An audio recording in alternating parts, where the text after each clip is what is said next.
Dear brilliant, exhausted Hunter class of 2023. Congratulations and thank you for being here. I want to give a special thanks and congratulations to President Jennifer Rabb on her extraordinary tenure and legacy here at Hunter. Like me, President Rabb grew up in Washington Heights, and like me, President Rabb went to Hunter High School, so we know the exquisite pain of the crosstown bus schedule.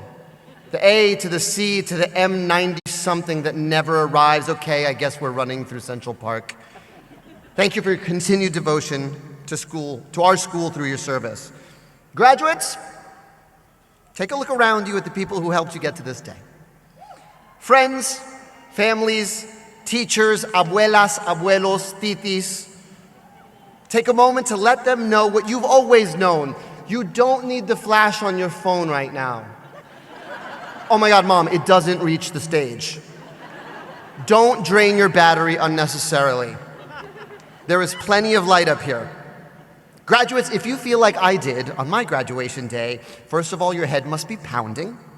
Drink plenty of fluids today. Second of all, if you're like me, you dreamed very specifically about this day for many years, but what happens tomorrow is a little hazier. And the week after that. And the rest of your life after that. What do you do now? It's this simple, and it's this complicated. You do what you have to do that allows for the most space for what you want to do. What you have to do. Find a place to live where you can afford to keep the lights on. Eat food. Maybe not all the streaming services, but the two you feel you need the most. Barry in Succession just ended. Bran is on the Iron Throne. I just saved you HBO Max. Ya no lo necesita. I cannot help you with your parents' or your ex's Netflix password, but I have faith that you can figure it out. What I did after graduation: moved to New York City with two of my college roommates in a rented U-Haul to share an apartment at the top of Manhattan, so far north our building number had 4 digits, 5,000 Broadway. The roof leaked every third time it rained. The elevated 1 train screeched up the block every time it went by, but the rent was affordable among the 3 of us. Food, I got very good at baked beans and pizza bagels.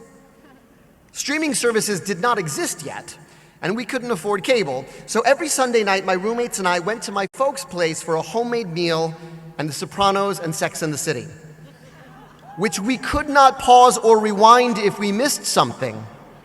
TiVo and DVR wasn't really a thing yet. I don't even know if TiVo is a thing anymore. Do what you have to do that allows the most space for what you want to do. What do you want to do? What I wanted to do. On my 17th birthday, I sat in the last row of the rear mezzanine of the Nederlander Theater on Broadway and saw a new musical called Rent. The whole thing was written, book, music, and lyrics, by a talented young composer named Jonathan Larson. The experience was the most alive I have ever felt in a theater, a truly contemporary score sung by young characters struggling to live and make art in 1990s New York City. Amidst the unrelenting and unprecedented HIV/AIDS crisis, claiming friends and lovers, these characters continue to find ways to choose love, to choose connection in an age of alienation, and sing and live the words, "No day but today," even as time and illness chase them down. That night I went from being a theater kid who loved musicals to a theater kid who needed to write musicals. Because Larson put his heart and his fears and his community stories on that stage, and for the first time I understood viscerally that theater could be a vessel for my heart and my fears and my community's stories. It's a 2-year distance and a very direct line between seeing Jonathan Larson's musical portrait of a tight-knit but rapidly gentrifying East Village and writing my first draft of In the Heights, my portrait of a tight-knit but rapidly gentrifying Washington Heights. Back to what you have to do. Get a job. Hopefully you can find a job somewhere in the vicinity of your passion that has something to do with what you've spent the last few years studying. If college is good for anything, it's finding community with other people who share your interests and passions so you don't have to go through it alone. The legendary composer Stephen Sondheim wrote what he considered to be his only autobiographical song about this time of life, the time you're in right now. And he called it Opening Doors. The chorus goes, "We're opening doors, shouting, here we are. We're filling up days on a dime. That faraway shores, looking not too far. We're following every star. We haven't got time." Look around at your fellow graduates. Who is your ride or die as you burst into the world opening doors? Did you meet them here at Hunter? Or are they sitting behind you or around you, loving you enough to brave the MTA in Brooklyn rush hour on a Tuesday afternoon? Name them, treasure them, hold on to them, because when you're chasing what you love, there is never enough time. What I did for a job. I graduated from Wesleyan University in Connecticut in May 2002 with a degree in theater, which in New York's job market is like showing up to a gunfight with a degree in theater. But just before I graduate, I call the person most responsible for my trajectory into writing, my favorite Hunter High School English teacher, Dr. Rembert Herbert. Back in 8th grade, Dr. Herbert noticed that I was writing song lyrics about unrequited crushes in the back of his class instead of taking notes. That I would occasionally write an amazing essay if the topic interested me and do the bare minimum if I didn't. I believe it was a personal literary essay on Stephen King's It that prompted this note from him. "Lin-Manuel, this is an intelligent and well-reasoned essay that confirms what I've been feeling for some time." He's from South Carolina. "You're a good writer. You have been hibernating in my class, emerging only occasionally when the subject interests you. It's a new semester, almost spring. Join us." Sometimes it only takes one teacher to truly see you for your potential, and Dr. Herbert saw me. With his encouragement, I began writing one-act plays at Hunter. After seeing Rent on my 17th birthday, I began writing one-act musicals at Hunter. Anyway, it's May 2002. I call him and I say, "Dr. Herbert, do you think I could be a substitute teacher at Hunter? I'm graduating with a theater degree this spring and it's kind of your fault." But here I have to hit the pause button on the TiVo in this speech. I have to rewind to 9 months earlier, to the beautiful clear blue Tuesday morning of September 11th, 2001. I'm putting on a new musical at Wesleyan, and our performances are this week. I get up early. I want to buy the new Bob Dylan album at the local record store, drive down to the city to vote in the mayoral primary, and get back in time for rehearsal. I get as far as the record store when the planes hit the towers. And the next thing I know, we are all gathered around our televisions, watching the Twin Towers fall and Lower Manhattan become a mass grave. All phone circuits are busy, and there is no way of connecting with our families in the city for hours. One of our classmates loses his father in the attack. Another has a brother who worked in the towers but didn't go into work that morning, sparing his life. The world is forever changed in ways we are only beginning to understand that morning. Life itself feels very fragile. Putting on a musical feels absolutely meaningless. A month later, I make my way to downtown Manhattan for the first time since the attacks. There is a new Jonathan Larson musical playing off-Broadway. Not a new musical, actually. It's an autobiographical musical he wrote in his late 20s, before embarking on Rent. It's called Tick, Tick, Boom, and as I settle into my seat in the Jane Street Theater, my world changes again. If Sondheim wrote about opening doors, Larson wrote about those doors slamming in your face. About spending his 20s rejected by every theater and artistic director in New York. About turning 30 with nothing to show for it. I shift in my seat uncomfortably. Is this what I've signed up for with my degree in theater and knack for show tunes? A life of rejection. Larson writes movingly of his best friend Michael testing positive for HIV, which in 1990 is akin to a death sentence. The thought of losing his closest friend to this disease forces an internal reckoning. How are we supposed to spend our time when tomorrow's not promised? Jonathan musically retraces his lifelong friendship with Michael, which is intertwined with his love for writing, and he finds himself singing despite himself. Hey, what a way to spend a day. Hey, what a way to spend the day. I make a vow right here and now. I'm gonna spend my time this way. I watched this moment with tears in my eyes, 8 months younger than you are right now. Watch the brilliant Raul Esparza as Jonathan Larson doubling down on his calling and choosing life and connection in the face of rejection and death all around him.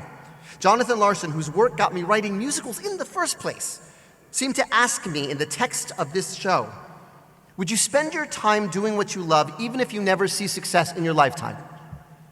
Even if all you face is rejection and tomorrow's not promised? And my answer in the Jane Street Theater that night, with Lower Manhattan still in ruins, was yes. God help me, yes. Okay, fast forward on the TiVo, back to my graduation day, May 2002. I have a job lined up at Hunter, teaching 7th grade English, but I also have 3 months of rent to pay before that job kicks in the fall. So I spend the summer working at a first-of-its-kind September 11th digital archive with a focus on Spanish language testimonials. My job is to interview Latino New Yorkers about that terrible day. It's less secure, bear witness, transcribe testimonials, tell our stories. I go on to teach 7th grade English at Hunter, then scale back after the first year to substitute teaching so I can spend more time writing. It's less secure than the part-time position, so I take other odd jobs. I move furniture. I dance and bar and bat mitzvahs. Humiliating work at $400 a pop. I sing backup for friends' concerts, often for free, on good days for $50. I don't have dental insurance, so I volunteer at a dental school downtown so I can get dental work at a discount.